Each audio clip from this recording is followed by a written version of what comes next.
অনেক কষ্ট করে একটি শর্টস ভিডিও মেক করার পরে সেই ভিডিওটি যখন আপনারা ইউটিউবে আপলোড করেন, তখন সেই ভিডিওতে আপনার 100, 200 বা 400 পর্যন্ত ভিউ আসে, তারপরে কিন্তু আর ভিউ আসে না। তো এটা কি কারণে হয়, কিভাবে আপনারা সঠিক নিয়মে ইউটিউবে শর্টস ভিডিও আপলোড করবেন এবং কিভাবে আপনারা শর্টস ভিডিওর সাথে থাম্বনেল অ্যাড করবেন, সেটি দেখাবো আজকের এই ভিডিওর মাধ্যমে। চলুন শুরু করা যাক ভিডিওটি। বাকি যে প্রসেসগুলো আছে সেগুলো দেখাবো আমি আমার মোবাইলের স্ক্রিন থেকে।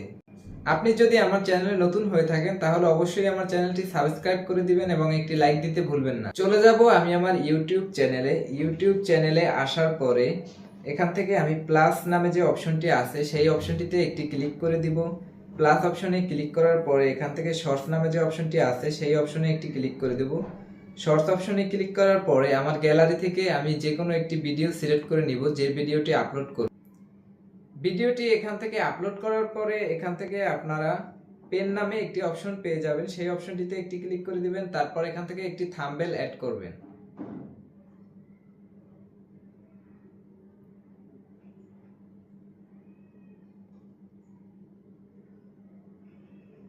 তারপর এখান থেকে ডান অপশনে ক্লিক করে দিবেন। ডান অপশনে ক্লিক করার পরে এখান থেকে এই ভিডিওটির একটি টাইটেল দিয়ে দিবেন।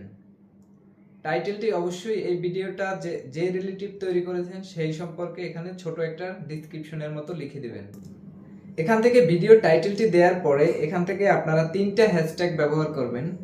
প্রথম হ্যাশট্যাগ দেওয়ার পরে এখান থেকে আপনারা দ্বিতীয় নাম্বার যে হ্যাশট্যাগ থাকবে সেই হ্যাশট্যাগে অবশ্যই আপনাদের চ্যানেলের নামটি দিয়ে দিবেন।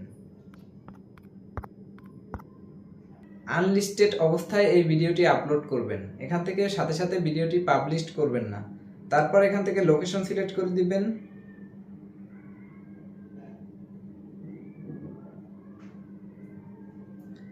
লোকেশন সিলেক্ট করার পরে এখান থেকে অডিয়েন্স সিলেক্ট করে দিবেন।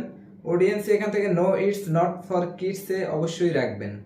তারপর এখান থেকে আপনি রিলেটেড একটা ভিডিও চাইলে এখানে সিলেক্ট করে দিতে পারেন। তারপর এখান থেকে আপলোড অপশনে একটি ক্লিক করে আপলোড করে দিবেন। ভিডিওটি আপলোড হওয়ার পরে চলে যাবেন আপনি ইউটিউব স্টুডিওতে। ইউটিউব স্টুডিও আপনারা গুগলের প্লে স্টোরে পেয়ে যাবেন, চাইলে ওখান থেকে ডাউনলোড করে নেবেন। ইউটিউব স্টুডিওতে আসার পরে আপনি যে ভিডিওটি আপলোড করেছেন সেই ভিডিওটি এখান থেকে ভিডিওটির উপরে একটি ক্লিক করে দিবেন।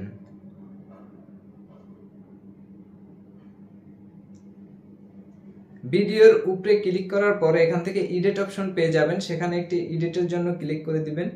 এডিটে ক্লিক করার পরে এখান থেকে আপনি এই ভিডিওটির ডেসক্রিপশন অ্যাড করবেন। আপনি চাইলে উপরে যে টাইটেলে যে লেখাগুলো দিয়েছেন সেগুলো কিন্তু চাইলে এখান থেকে কপি করে ডেসক্রিপশন বক্সে দিয়ে দিতে পারেন। তারপর এখান থেকে একটু নিচের দিকে চলে আসবো। নিচের দিকে এসে এখানে আপনারা চাইলে কিছু হ্যাশট্যাগ ব্যবহার করতে পারেন। তারপর এখান থেকে নিচের দিকে এসে ট্যাগ নামে একটি অপশন পেয়ে যাবেন, সেই অপশনে একটি ক্লিক করে দিবেন। তারপর এখান থেকে ট্যাগ অপশনে কিছু ট্যাগ অ্যাড করবেন। এখানে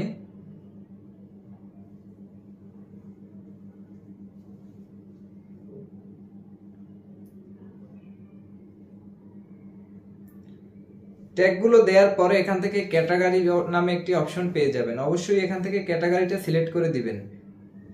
আনলিস্টেড অপশন যেটা করা আছে সেটাকে অবশ্যই এখান থেকে পাবলিশড অপশন করে দিতে হবে। পাবলিশড করে তারপর এখান থেকে সেভে একটি ক্লিক করার সাথে সাথে কিন্তু আপনার ভিডিওটি আপলোড হয়ে যাবে।